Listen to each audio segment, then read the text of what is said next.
Well, today we're going to talk about the relationship between someone's skin and diabetes. Their skin reveals a lot. At the end of this video, you'll be able to glance over at someone, look at their skin, and pretty much know if they have diabetes or not. And of course, you can apply this to yourself. If you have any of these skin problems, I'm going to tell you what to do. But here's the big problem I see with diabetes in general. Okay, medicine's goal is to help manage and regulate blood sugars. So you are given certain medications to help normalize your blood sugar. Well, pretty much problem solved. If we could just manage your blood sugars, you'll be okay. But my question is like, what do you mean manage blood sugars? Well, you're lowering the blood sugars to a normal level, right? Just like you would do with high blood pressure and medication. But the question I have is, where is this sugar going that you're managing or you're lowering? Is it evaporating, or is it just going from one place to another? And the answer is, it's going from one place to another. It's going from your blood to other parts of your body, like your liver, like your organs. It's being converted to fat as a fatty liver. So it's not correcting anything. It's just transferring one problem to another problem. So there's two main issues with diabetes in relationship to your skin. One problem with the high blood glucose directly affecting your skin, or even indirectly. And then you have other problems related to the hormone that is involved with diabetes called insulin. So let's start with the insulin part first. Insulin is a glucose lowering hormone, okay? When you have high blood glucose, you also will have, at least initially, a very high level of insulin to counter this blood glucose level.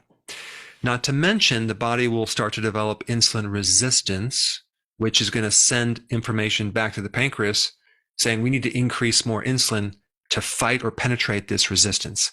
With diabetes and pre-diabetes, you usually always have a higher level of insulin. It's rarely tested. Mainly they focus on the blood glucose, okay? But if they were to test someone's insulin, it would be higher until the point where the pancreas becomes so exhausted that it can't output insulin, and then it starts going down. At that point, the person needs to start taking insulin, unfortunately, but that's a different subject. So when we have higher levels of insulin and insulin resistance, one common symptom of that related to the skin is called acanthosis nigricans.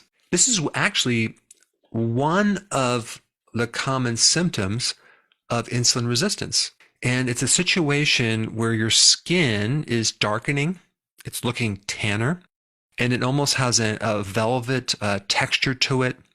It mainly accumulates in the different folds of the body, armpits, the side of the neck, the back of the neck, the different folds like the crease in your elbow. And this is occurring because of a cell called the melanocyte, which makes melanin, which is the pigment of someone's skin.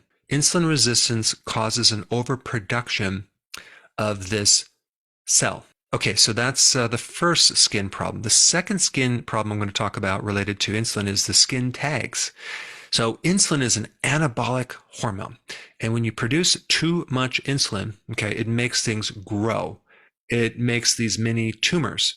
And so a skin tag is a benign growth. And so that's the connection to a skin tag. We have increased insulin, increase growth. And by the way, if you want to know how to get rid of skin tags pretty fast, I'll put a link down below. All right, the next skin problem is called digital sclerosis. And this is just a skin condition where your skin is thicker.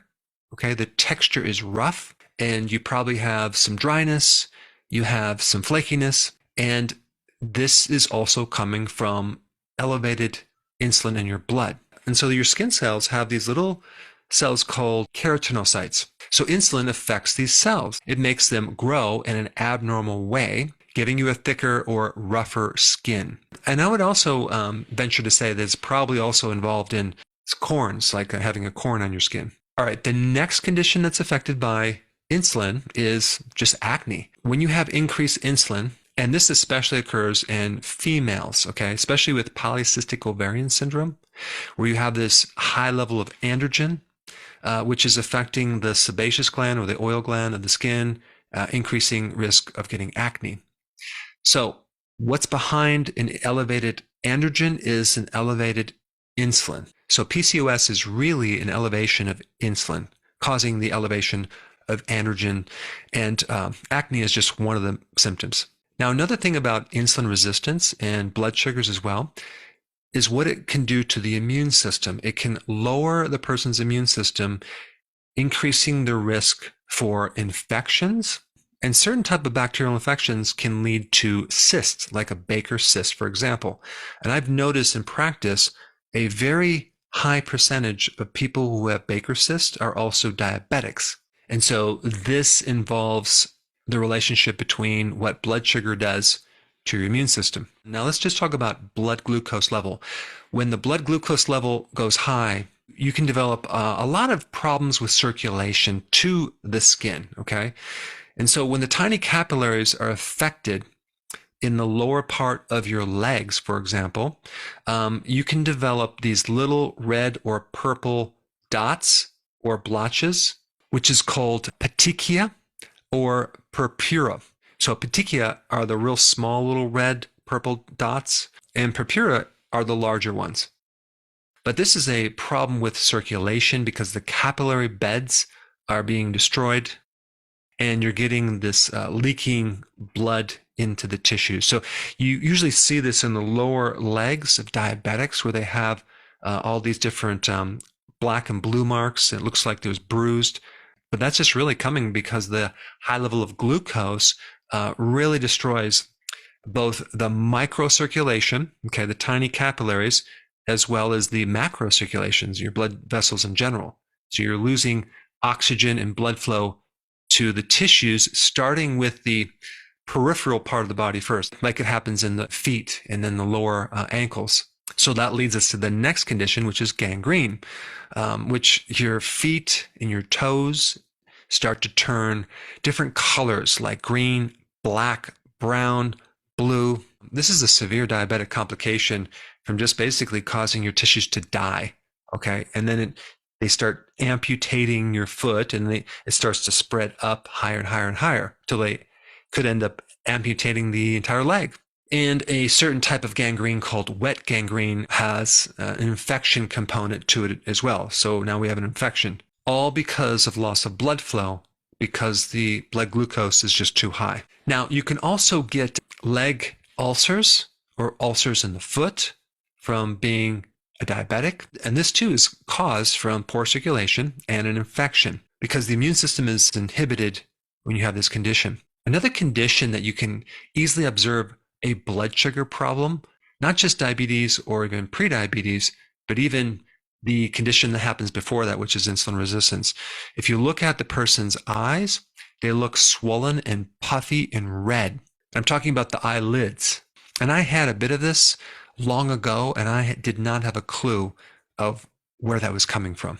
You know, the eyelids, if they're puffy, could be a kidney problem, but what is the number one cause of kidney failure? It's diabetes. So with diabetes and prediabetes, you have a lot of fluid retention that shows up in the eyes. It can also show up in the lower legs and feet. So I just gave you quite a few different skin conditions related to both blood sugars and insulin. But my question always comes down to, boy, there is so much focus on treating the symptom, in diagnosing these conditions, but very little energy or focus on treating the diabetes itself, the high blood glucose, and what causes that. So I don't know. It's just, it's wild to me that this obvious problem of consuming too much sugar and carbs is not really dealt with or focused on. It's just, it blows my mind. But the more you think about it, it really relates to medication. There's a lot of money involved in this condition. And if it really was that easy, there would be entire industries that would not make nearly as much money, both on the medication end and then also here on the food end as well. So if you want to see some dramatic changes in your skin, if you have diabetes, this is what I would do immediately. Okay, I would get on a low-carb diet, number one. I would start doing intermittent fasting. Both of those actions right there will create a significant difference pretty quickly. I would also start consuming about a tablespoon of apple cider vinegar in my water a few times a day. Apple cider vinegar has a potent effect on helping someone with blood sugar issues and making insulin more sensitive and in the correction of this insulin resistance problem. And the next thing I would do is take probably one of the most effective herbal versions of metformin, like a natural version of metformin that you can take. It's well studied, and it's called berberine. Okay. Now, berberine, in a study that I'm going to post down below, had identical effects on regulating one's blood sugars if you compare it to metformin, but without side effects. And it showed even better effects on cholesterol regulation, triglycerol regulation, improvements in a fatty liver, decrease problems related to your heart, decrease inflammation, as well as improvement in skin conditions related to diabetes, like acne and inflammation. And it's cheaper and has less side effects. So keto, intermittent fasting, apple cider vinegar, and berberine. Now, since berberine is such a heavy hitter when we're dealing with blood sugars, if you haven't seen my video on berberine directly, I put it up right here. Check it out.